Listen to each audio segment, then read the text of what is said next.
Hello everyone, welcome to our classes. हम लोग इससे पहले क्लास 9 का चैप्टर 1 जो है हम लोग इसको स्टार्ट कर दिए थे। हमने इसमें कुछ कंसेप्ट पढ़ा था। ठीक है, अब आज हम लोग फर्दर आगे पढ़ेंगे। ठीक है, तो हमने इसमें कुछ पढ़ लिया था। ठीक है, particle of matter attract each others. तो पार्टिकल ऑफ मैटर जो है वो एक दूसरे को अट्रैक्ट करते हैं। इसमें कुछ एक्टिविटी दे रखा है। ठीक है, play this game in the field, make 4 groups and forms human chain as suggested. The first group should hold each others from the back and lock arms like the Idu Mishmi dance. अब देखिए, अब यहाँ पे Edu Mishmi है। अब ये कहाँ पर आपको इसको बारे में सोचना चाहिए, तो ये अरुणाचल प्रदेश का डांस है।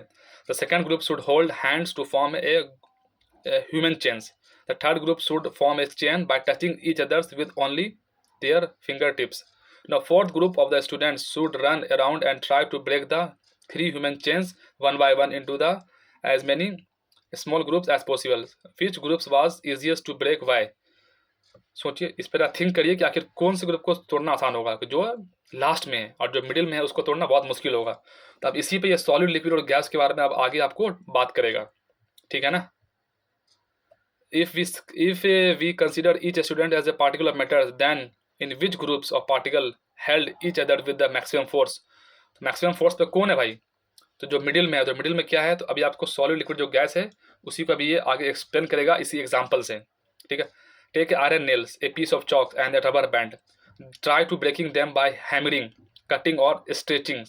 In which of the above 3 substance do you think the particle are held together with the greater force? Obvious भाई, iron nail.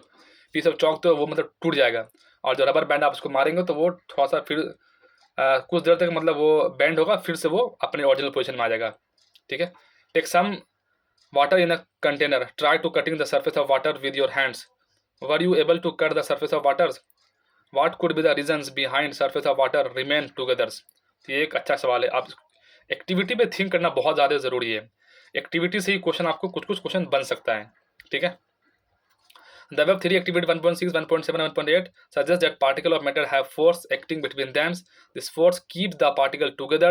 The strength of this force of attracting various forms one kind of matter to another. तो हर एक के बीच में क्या है, कुछ ना कुछ क्या है, फोर्स है, जिसके वजह से वो एक दूसरे को अट्रैक्ट कर रखा है। ठीक है, आगे बढ़ते हैं। अब ये क्वेश्चन आप इसको सॉल्व करिए। ठीक है, इस क्वेश्चन को सॉल्व करना बहुत ज़्यादा ज़रूरी है, खासकर क्वेश्चन नंबर जो ये है, 3rd है।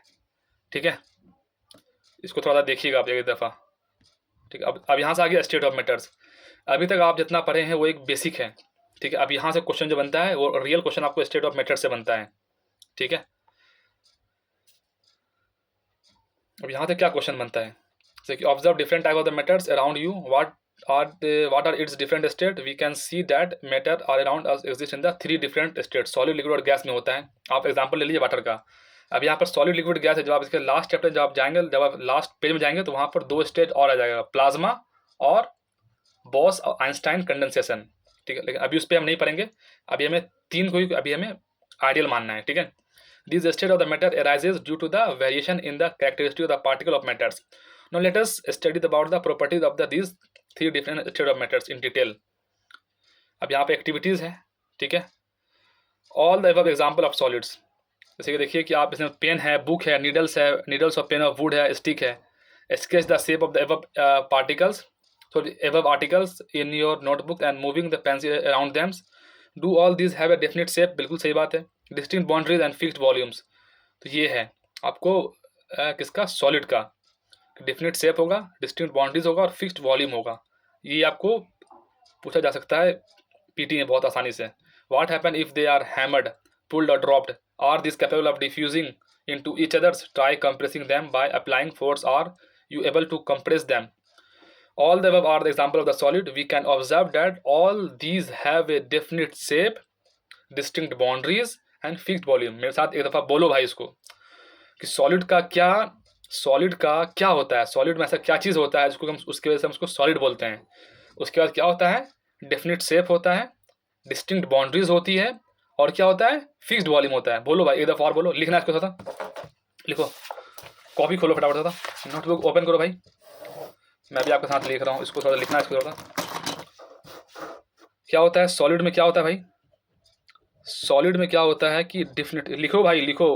आप टेक लगा के सोए हुए हो और थोड़ा सा जग जाओ। डिफिनिट शेप है, पेन और कॉपी उठा के इसको लिखना रहता है 2 मरतबा। Definite shape, distinct boundaries, distinct boundaries है, और क्या है, फिक्स्ड वॉल्यूम है, फिक्स्ड वॉल्यूम्स है। इसको जरा लिखना, लिखने से आपके दिमाग में बैठ जाएगा बातें, ठीक है। 2 मरतबा इसको लिखो फटाफट, डिफिनिट शेप, डिस्टिंक्ट बाउंड्रीज और फिक्स्ड वॉल्यूम, ठीक है। तो ये किसका क्वालिटी हो गया, सॉलिड का। सॉलिड में क्या भाई, डिफिनिट शेप है, डिस्टिंक्ट बाउंड्रीज है और फिक्स्ड वॉल्यूम है, SBV। क्या एक दफा और लिखो उसको भाई, तो लिखना 1 टाइम और इसको लिखा जाए। डिफिनिट शेप है, डिस्टिंक्ट बाउंड्रीज है, डिस्टिंक्ट बाउंड्रीज है, और क्या है, फिक्स्ड वॉल्यूम है, फिक्स्ड वॉल्यूम है। लिख लो भाई, इसको याद हो जाएगा आपको अभी हाथों हाथ, ठीक है।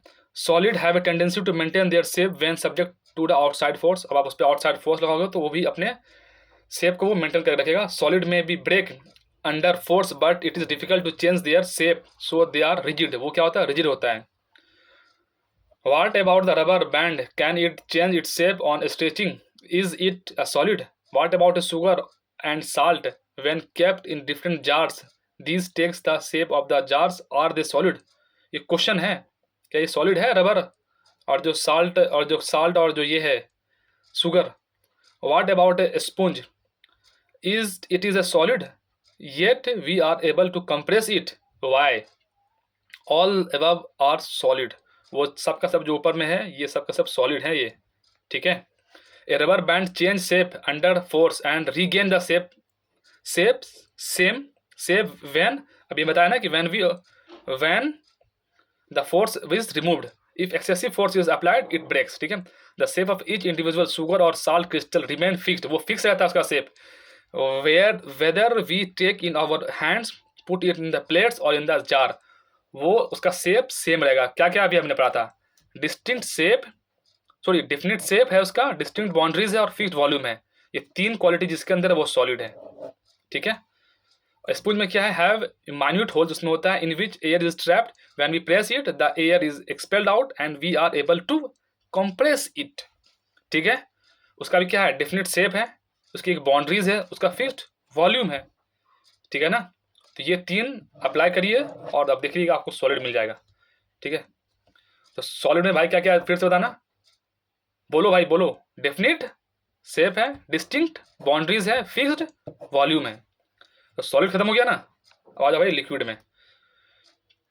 यहाँ पर कुछ एग्जांपल है, जैसे कि कुकिंग ऑयल है, मिल्क है, जूस है, कोल्ड ड्रिंक है, ठीक है। अब इसमें अब आप कुछ एग्जाम्पल मतलब बता रहा है बेसिकली। अब इसमें देखिए क्या है, अब फिर से लिक्विड को लिखना है हमें भाई। We observe that the liquid have no fix shape. Liquid का क्या भाई, कोई फिक्स शेप नहीं है। ये थोड़ा सा इंपॉर्टेंट बात है, फिक्स शेप नहीं है। जिस भी कंटेनर में डालेंगे वो उसका शेप वो ले लेगा। No six but fixed volume, क्या है ये फिक्स्ड वॉल्यूम है। इसको लिखो भाई, फिक्स्ड वॉल्यूम है। लिक्विड का क्या है, कोई फिक्स्ड शेप नहीं है। जिस कंटेनर में डालेंगे उस कंटेनर का वो शेप ले लेगा और उसका लिखा, हाँ बट उसका फिक्स्ड वॉल्यूम है। अगर 1 लीटर पानी है, आप उसको चाहे प्लेट में रखो या फिर आप उसको बोतल में रखो, तो उसका कोई फिक्स शेप तो नहीं है, लेकिन उसका वॉल्यूम क्या है, वो 1 लीटर ही है। They take up the shape of the container in which they are kept, liquid flow and change shape so they are not rigid. ये रिजिड नहीं है बट कैन बी फ्लूइड। क्या है, वो एक फ्लूइड है, ठीक है। उसका फिक्स शेप नहीं है, फिक्स्ड वॉल्यूम है और उसको एक फ्लूइड है, ठीक है। Refer to activity 1.4 and 1.5 where we saw that solid and liquid can diffuse into the liquid.